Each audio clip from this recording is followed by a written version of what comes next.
All right, all right. We are back in beautiful Belmar, New Jersey at the Grit Won't Quit podcast studio, and we have the Chef Series on again. So we have Chef Mike from ABG Legacy, and we have Jimmy from Ohana Grill. Good morning, gentlemen. How are you guys today? How are you doing? Morning. Everything's great. Thanks. Thank you for having us again. Yep, another Chef Series. I love these. Another Chef Series. Very, very exciting. We got a lot of great chefs lined up. This is just the start of it, and as you've seen or you know already, they're very interesting. Everybody's got their own different perspective, which I love, but they're all common. They're all part of the common core of great chefs and great guys. And I'm proud to call every one of them my friend that I've known a long time, which we have James from Ohana Grill, who I've known at least 25 years now. Maybe more. At least, maybe more. Very good friend, great chef, great owner, great family man, beautiful wife and kids, which I've known for a long time. Very excited to have you on. So what we want to get into on this one is just talk about what really goes on behind the scenes of a restaurant and what it really takes to put what you got going on. Because I've been working with liquor all my life and never did a restaurant without a liquor before. And ABG at the end, for 3 months, we lost our liquor license because of the ownership change, blah, blah, blah. And I was like in culture shock. Like I couldn't figure it out. Like, I'm like, how do places with no booze make any money? Or how, like, what is the secret of having a BYOB, very successful one, by the way? How does it work? How do you make money? How do you stay ahead? Well, it is funny. Having came up in this business through the bar side. Yes. I was a bartender, bar manager, bar owner. By the way, much more fun coming up on the bar side than it was coming in through the kitchen. Yeah. But now, we have this restaurant. Me and my wife opened this restaurant 15 years ago. And we really, there was a liquor license that we were playing with trying to grab, but it's a much different animal. People want to stay later. Ticket times are longer. Of course, the ticket times are higher. And we like the BYOB. We're across from a Lavallette Liquors, great liquor store, Yep. great selection. And people come and they're like, "Oh, you're a BYOB? Just walk right across the street and get a bottle of wine." And we can turn tables a little quicker. I do get a lot of requests for entertainment. And you try to politely say, "No, we want people to just come, eat, and go," because once they finish their bottle of wine and eat their food, it's time for us to turn the table. Yes. And that's how we need to make money. We need to turn the table. We'll never push somebody out, but there is we take an average, and it's not an exact science, as anybody that takes reservations knows. I know during COVID people played with you have an hour and a half and then get out, but we don't do that.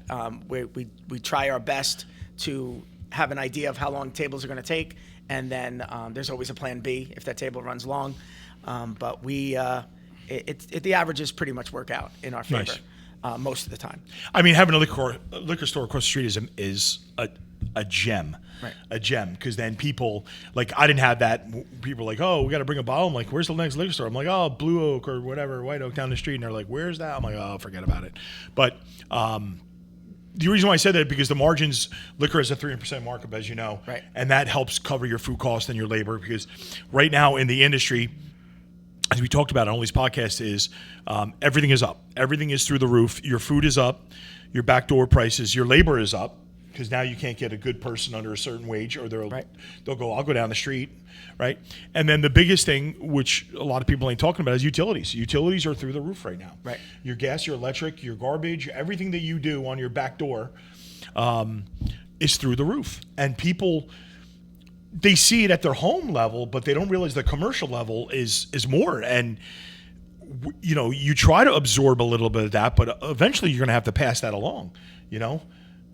Yeah, I agree. I mean, there were certain expenses that, credit card fees is one that's very absolutely. common now. Yep. Back when I was in the bar business in Seaside, we had 10% credit cards, 90% cash. Yep. You take that 2-3% fee. But then when you get in the restaurant business, all of a sudden it's 90% credit card, and then you're paying out, $20,000, Yes. $30,000, $40,000 in credit card fees, and you're realizing that, wait, most places charge for that. So yes, eventually we broke down and followed suit with most other places and put the fee on for credit cards. Right. But there are, people don't see the price of the food going up. They don't see the price of labor going up. I mean, minimum wage at one, it was $8-9 an hour, and now minimum wage is almost $16 an hour. Yep, correct. And then when you have somebody that's making $16 an hour for you, and then a new kid comes in and gets $16 an hour, well, then the guy that's been with you for 2 years is like, wait, I'm making the same as the new kid, because minimum wage kept rising every year $1. So then all the other wages had to rise $1. And the other side of that people don't see is, yes, I'm paying you X amount an hour, but I'm also paying 20% on top of that in taxes. Like, that's the side that people don't, so when you put labor, food cost, utilities, all that together, and people say, why is this steak, $49? It's like, well, that's why. Exactly. That was the point I was trying to make, is when people go out and see these prices, not like we're all millionaires and we're living, that extra bit of money is going to buy my Lamborghini. Yeah. It's to keep you alive. Yes. To keep you open for the next day. Like, people, that's why when you go out and you see prices, maybe you won't question them as much anymore and be like, oh, okay, I get it. They have all these extra costs and everything. And unfortunately, the customer does have to absorb some of that, because if we absorbed it, we'd be out of business. We wouldn't be able to afford to do what we do. So leading with this is, what would you say is the most positive part of the business? Positive part of the business is we're a little different at Ohana because we have an open kitchen. So, it's a much different animal than working in a closed kitchen, because, obviously there's no yelling, there's no screaming, it's a very quiet kitchen. We have people that sit right in front of us and they're like, that's the quietest kitchen I've ever sat by. Because people sometimes they're like, oh, you're sitting me by the kitchen. And, sometimes you sit by the kitchen door of a closed kitchen and all you hear is screaming and yelling and banging and pots and everything. Sure. And we're an open kitchen and you don't hear any of that. So that makes us a little more unique than most restaurants. But one of the things we love the most is, because of the open kitchen, when people are done, a lot of people will walk into the kitchen and say, guys, great meal. Thank you so much. We'll see you soon. And we'll watch them make another reservation as they're walking out. That's awesome. So that's I always joke with the chefs, and I'm like, sometimes it's not about the income, it's about the outcome. And they all look at me and go, okay, that sounded good, but we want to make money. I'm like, I understand, but sometimes these beautiful plates of food are what make us all get paid. Correct. Like that one busser that, rolls his eyes when you take a late table, and you're like, listen, that's how we get paid. That person comes in, they eat, they have an amazing meal, they pay their check. That's how your check's clear. So every guest has to be important to us. 100%. So on the flip side, what's the negative, dark side of the business? The dark sides of the business are stress. Everybody handles stress different. Anybody that works for me, and I'm sure some of the chefs that have worked for me over the years will see this. The heat in the kitchen is no joke, and it's not just the heat, the speed, the stress, but also it's hot in the kitchen.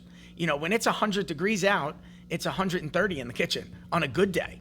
And then if you have no air, we bring in cases of Gatorade water. We're keeping everybody hydrated. We're trying to make it as cool as possible. But when you light up 15 burners and 3 ovens are open and fryers are going and charbroilers going, it gets hot. And some people, I had one summer where 2 chefs had to go to the hospital and get IVs. Wow. And they were that dehydrated. But also, they come in with a large coffee in their hand, drink 2 Red Bulls, and go out and have a cigarette. Yeah. We try to explain to them that there's a science to this, that, I don't do any of that. I drink, purely like water and Gatorade and things like that during the day. Right. And I, knock on wood, I've never dehydrated in the kitchen, but it's hot. It's and some people, handle it different than others. Now, does that heat go onto the dining room? Does it transfer to the dining room? No, there's actually 2 mini splits of air conditioning that create an air curtain. Okay. Plus we put I did see that when I looked up. We put a new makeup air system in that, on a good day, like, in the winter, you can feel the cold air coming in. And it goes back in, so that keeps the heat in the kitchen. Right. Trust me, from the front of the kitchen to, walking 5 steps in, when people come into the kitchen and like want to get up close, they're like, whoa, it just got hot. The hot on our side doesn't really relate into the dining room. I could see that. Yeah. That's pretty wild. All right, so staying with this, so let's talk about what do you feel is the biggest overrated food or food trend right now in the industry? Well, being the father of a 12 and 14-year-old, sometimes they come up to me with these TikTok trends that just really don't translate to a white tablecloth restaurant. So, some of the stuff they come up, I'm like, no, we're definitely not trying that. We're definitely not going to do that. I mean, some stuff are just fads that, come and go, in the industry, and they're not for us. They're like for a lunch place to try and things like that. We also do have a food truck. Now, the food truck being more of a grab and go, Sure. Some of those things we're like, well, we'll try it on the food truck, see what happens.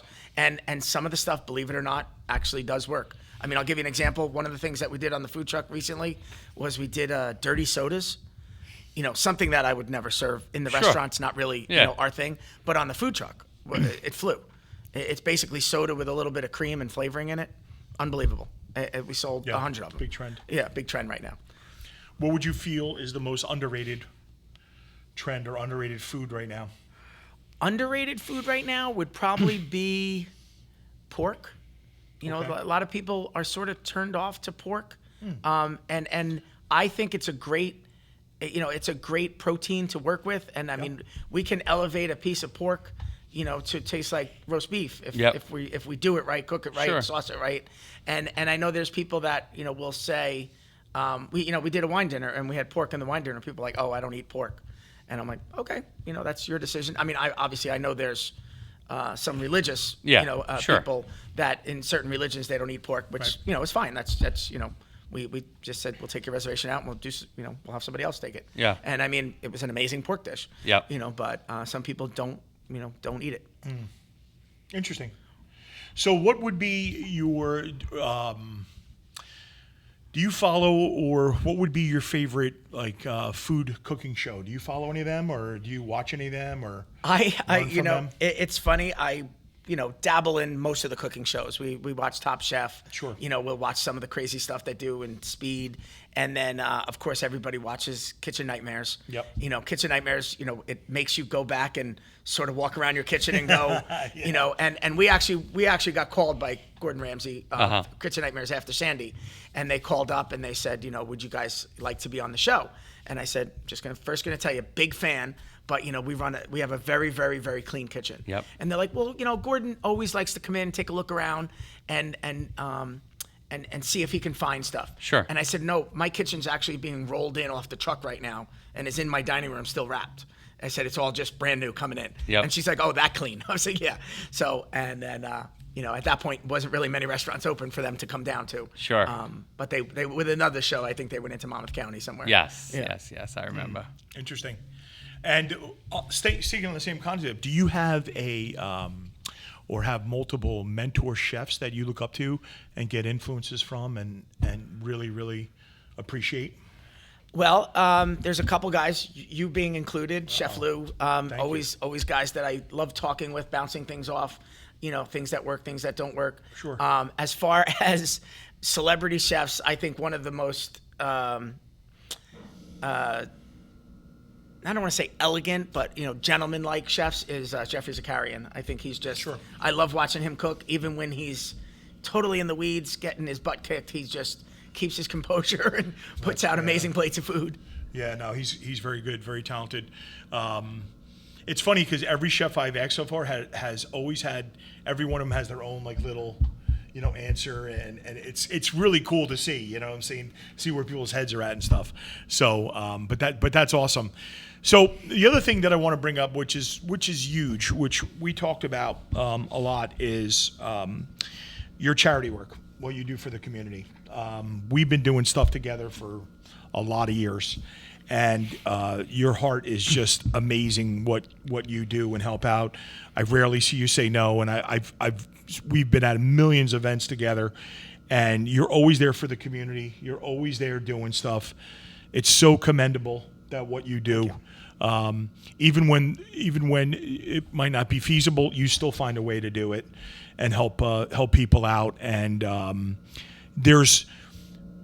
was telling Tom this, there's probably not even a handful of us that do all of these events that are the old school OGs that you'll find at every event. It's the same group of people. You don't see many of the new people, none of the new hotshot chefs. You don't see any new restaurants stepping up to do these events.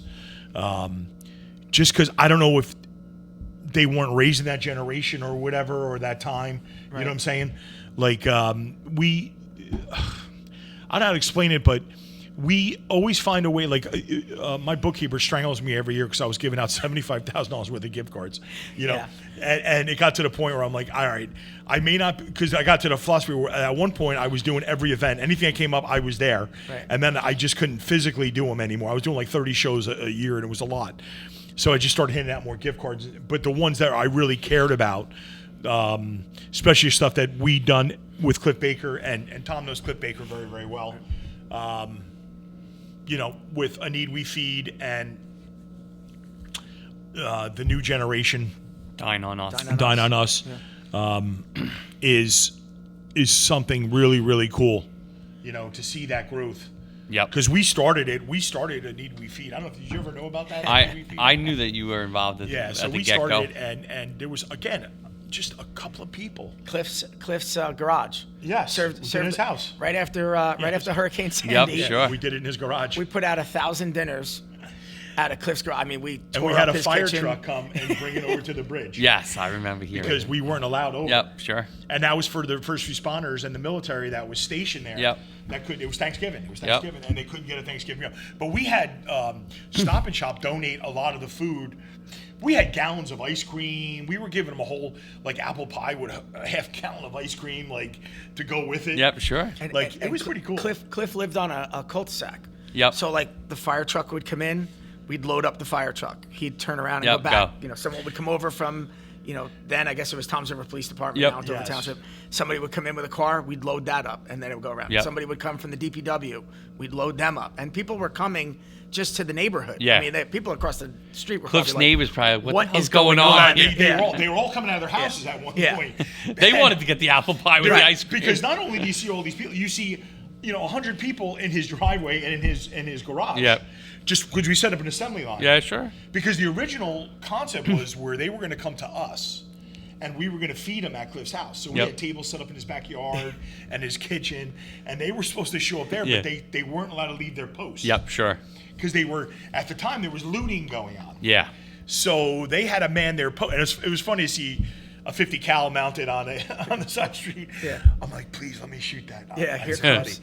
Please. They're not letting But they you do had that. patrol boats because people were coming in from boats from the other side of the island, like Bayville and stuff, driving their boat over, stealing stuff, and then driving their boat out. You know, and so they had patrol boats going. Yeah. Yeah, this is literally 5-6 weeks after Sandy. because this was it Thanksgiving hardcore. right after. Yeah. Yes. And I mean, how we put it together, and then I get the call like, "Hey, are you available to come and do some cooking?" I'm like, "What time you need me there?" Like, we're gonna get going at 6. Yes. And then, you know, we evolved pretty quick into, you know, we wound up in other restaurants. Yeah. And we would get going, you know, and it was joking because I would walk in, you know, like, "All right, Mike, where do you got me?" He's like, "You can put your knives back in the car. Today you're on veg." But you're like, "I'm on veg." You're like, "But you're on veg for 1,200 people." Yep, sure. So that's a different animal. Than you know, so like you're just constantly putting pans of veg out. Yep. We had No, high school kids, Yes. and I mean, an assembly line would start. We'd be like, "All right, we're looking to get going at 10:30," and it would go right down the line. Bread would go in, milk and bags would go out the back door. The way we had it, we would do it at Cafe Italia. Yeah, sure. They let us use On their kitchen. 37. And we had it from the pizza ovens all the way down to their loading dock. That's where they were loaded out. So from start to finish, a complete meal loaded in the car. People went off. And the last one we did was like almost 3,000 people. Yeah. But what I did was I assigned people that I know that could execute and execute properly. Sure. So I knew he could handle that stage. I'd give him and like 10 other people, say, he's in charge. Because we got everything donated, so it wasn't like we were peeling fresh. It was just frozen, frozen mixed vegetables in a bag. So he had to blanch them with butter and season them and get them on a tray and then put that on the assembly line. And we ran 2 lines, back to back. Sure. Yeah. So I had to make sure everyone had assignments. That we had two sets of food going out on each side, and the assembly line started here. So we had turkeys. We had at one point like over 150 turkeys. Guys just carved them to order. The pizza oven. We had all the pizza ovens had 10 turkeys in them. Wow. And they're pulling them out and cooking ordering them to order. That's crazy. And so I said, who's a butcher here? Who knows how to use a knife? And the guy's like, I do. I know how to butcher. Good. You're on turkeys.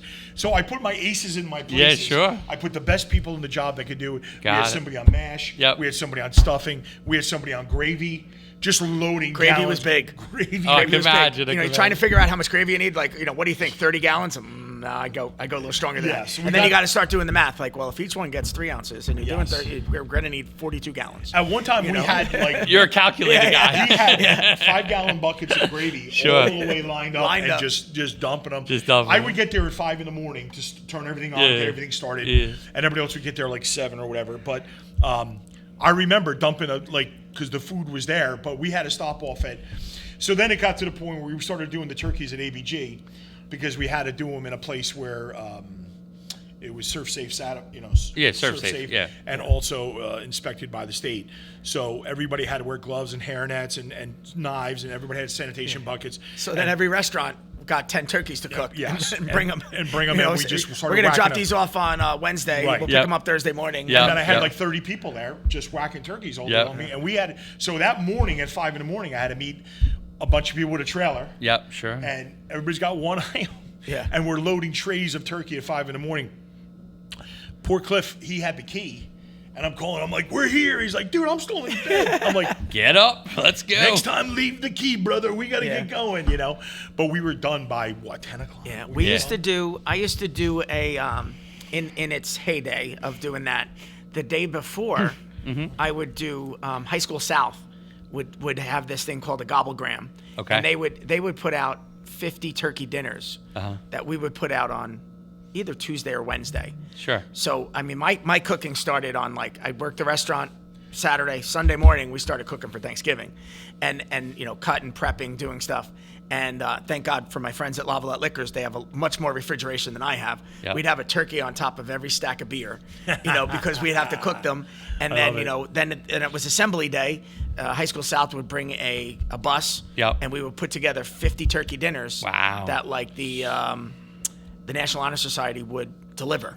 So we would do that, and then I would get Wednesday would be a rest day, prep day, and then Thursday would do that. By the time I got to my turkey dinner, on Thursday afternoon, Thursday night, I was like, do we have ham? Yeah. I don't even want. I've seen so much of this dinner. Yeah, it was the same. And we'd be exhausted. Sure, yeah. We have it on the recliner. 2 glasses of wine, and I'm on the couch. And listen, I'm gonna go watch football. It was a total watch football. Watch your eyelids. It was a total team effort, though. We had volunteers everywhere. Yeah. We had so much stuff going on. I remember you were doing stuff out of a food truck. Yep. You were cooking. You and Jamie were doing stuff out of a food truck. I mean, you had. Oh, that was after Sandy. After Hurricane Sandy, my wife actually found it because your restaurant was not up and running yet, was it? We had 3 feet of 3 feet of water. Sure. We were down, and about a week after.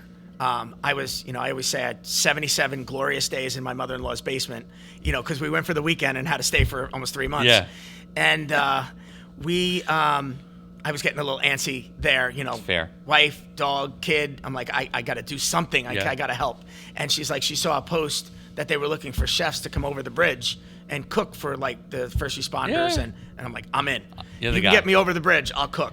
The first day I cooked for 200 people on 3 electric burners at the firehouse. Wow. The second day they came in with MREs, so I'm like, can you leave these burners here? Just give me flame. I can cook anything with flame and frying pans. And then the third day, FEMA came in with a tractor trailer kitchen. Oh wow. And I remember the guy from the town FEMA guy said to me, chef, get up there and say if we're gonna keep this. And I went in and I'm like, oh, oven, tilt skillet, burners, We're in. prep area. And I was just like, what's this costing us? He's like, no, this is FEMA sending this for us to use. I'm like, done, get it. And then the next day, I think U.S. Foods came with a trailer full of food and then kept stocking it. Yeah. And would give us food. Amazing. So we were off to the races then. We had a team of chefs. This lady Diane had a whole group, And I was like, I'm in every day. I'm good. I'm your guy. You know, and then, you know, so we probably spent 2-3 weeks in there, and then slowly but surely as the bridge opened and, you know, we had to do less food there. Yeah. And then, you know, get back to, you know, normalcy. Yep. Then we could actually start putting the restaurant back together. And I mean, that was a 6-month project, you know, because we gutted down to the studs, chair rail down. So you were only open, if you've been in business 15 years, you were only open three years. That was year 2 for me. Oh, year 2. So then then that happened. Yeah. First year we had crazy. First year we had Hurricane Irene. Oh yeah. Didn't really affect us down here, but all of our clientele up north all closed up their beach houses and went home because they got crushed up north. Second year we had Hurricane Sandy. Oh, wow. That's around the time you're thinking maybe we shouldn't be in the restaurant business. This is not, you know, like this is but the good news of it was, you know, when you look back, you know, insurance took care of a lot of the renovating of and we got to renovate the kitchen to what we wanted rather than getting what we, you know, inherited from the prior owner. Yep. So it was nice. We got to change equipment. We got to change the floor. We got to sort of like remodel the whole restaurant. What was the restaurant before you guys? It was called Ohana Grill. Okay. And that, you know, that guy was there for 4 years, and my wife worked for him as a server. Okay. And we always joked with him, like, you know, you ever want to get out of this, let me know. You know, like this would be awesome. And they're like, you want to run a restaurant that's seasonal? I said, listen, I know the ins and outs of running a 7-day year-round, you know, constantly going restaurant. This would be great. You know, we could kill ourselves in the summer, work weekends. And he's like, I mean, if that's what you want to do, you know, in the first couple of years we closed January, February, March. Okay. And then, you know, after some years, especially after, you know, Sandy was, you know, over, we felt like we were part of that whole restore the shore. You know, people started coming down the shore. There was more people in Lavallette. You know, like, let's give it a go. Yep. And then we started opening. I mean, obviously the bright spot of the winter is Valentine's weekend. Sure. You know, but, you know, this time of year we just need people to come out once a month. Yep. You know, come out once a month, keep us going. You know, we know that during the summer it's crazy. We're a block from the ocean. Yep. Of course we're crazy, but we're still open, and that's like our biggest message. We're still open year round. So year round, and Thursday, now how do the weekend, like it's more of a weekend business now. Yes. But you know, are you open during the week too? Yeah, Thursday, Friday, Saturday. Okay, cool. We open Thursday, and you know, they're hit or miss. Yep. You know, we're a local place. I think our menu is priced broad spectrum, meaning like if you just want to come in for dinner and have a ravioli, we have that. You know, if you want to come in and have surf and turf, I got that too. Sure. You know, it's not like, you know, you're coming in and you're spending hundreds of dollars every night. You could just come in, get a salad with a piece of chicken on it. Yep. And just have dinner. You know, so that's Thursday, Friday, we get a lot more of like the local, you know, I didn't prep anything for dinner, did you? Yeah. Let's just run to Ohana. Yeah. And then, you know, obviously Saturday night is still the anointed, you know, Date night. Always. night out. Number one. Believe it or not, for us, Friday nights, you know, we Date call night. it Two Top Friday. Because it's a lot of just husbands and wives Yeah. and two Yep. people. Sure. No, Saturday that's cool. night, you know, a lot of big tables. Sure. You know, Yeah, people yeah. are getting together. That's so, great. you know, we need people to come, you know, every day. It's the same exact food on Thursday night as it is on Saturday night. That's a great way to say it. You know, Well, that's always been the mantra, though. People Right. don't understand that. You Right. know, there's no really difference between Saturday night and a Thursday. It's the same deal. So, Right. But tell everybody where we can get a hold of you. Well, we're on Facebook, Instagram, Ohana Grill, ohanagrill.com. You can, you know, look us up, and then you can call us. We're in Lavallette.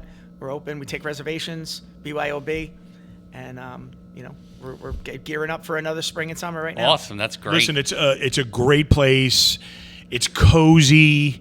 The food is spectacular. Not only is it good flavors, but it's presented very, very well. They're mindful of their presentation. Run by a great family. You got to check it out. Please support them. Like I said, this guy does so much charity. Again, the karma is with you, my friend. So please give it back to him. You know, show him all your love, show him your support, because all the stuff he does for our community is just absolutely out of control. But please, please, please go check out and say hi when you come in the kitchen. You'll see it's a big open kitchen. You could walk in and say hi. But you will love it. I'm telling you, will not be disappointed. And like I said, the perks are liquor stores right across the street. So if you forget a bottle, and Lava Liquors has such a great selection of wines and beers and everything. You'll find everything you need there. But James, thank you so much for doing this. It was a lot of fun. I appreciate you. Thank you, Chef. Thank you for everything. Thank you. Thank you for coming See you on the next one.